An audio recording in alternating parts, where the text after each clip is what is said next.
programang ito ay rated SPG. Striktong patnubay at gabay ng magulang ang kailangan. Maaaring may masiselang tema, lengguwahe, karahasan, sexual, horror o droga na hindi angkop sa mga bata.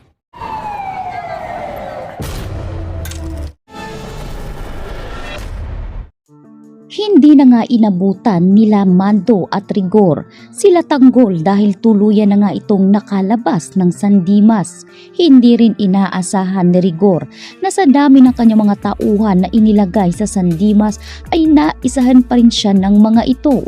Kaya galit na galit itong si Rigor dahil naisahan nga siya ni Tanggol sa maraming pagkakataon. Damay pa dito si Marites dahil tuluyan na nga rin itong nabawi ni Ramon. Kibit balikat naman itong si Mando dahil wala rin namang magagawa si Mando kung papatulan niya pa si Dimagiba.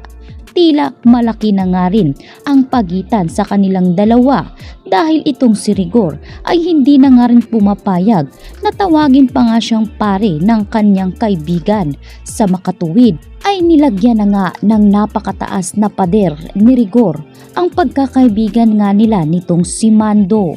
Samantalang dahil nagkita na nga itong si Roberto at Mauro Garcia sa munisipyo, hindi nga inaasahan nitong si Roberto na manunumbalik ang kanyang bagman na ipinagkakatiwalaan niya noon.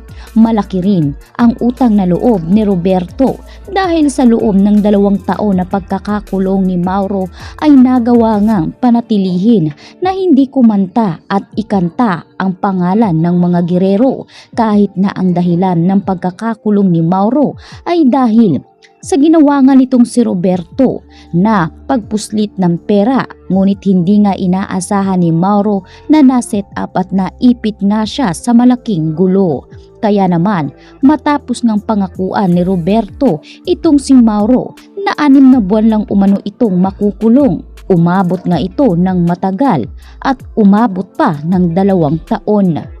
2 taon bago nakalaya si Mauro at hindi na nga rin ito nagbakasakali pa dito kay Roberto. Ngayon ay ibabalik nga ni Roberto si Mauro Garcia sa pagiging pulis na siya naman ngayong magiging katunggali nitong si Dimagiba dahil matalik lang naman na pinagkakatiwalaan ni Roberto itong si Mauro kaya naman tila mawawalan nga ngayon itong si Roberto ng pagkakagusto dito kay Dimagiba dahil puro palpak nga ang ginawa nito lalong-lalo na sa pagkuha pa ni Ramon at Tanggol kay Marites na kung saan ipinagkatiwala nga ni Roberto na palayain ito tulad ng nais nga nitong si Dimagiba sa pag-aakalang kakagat nga sa pain ang mag-amang Montenegro.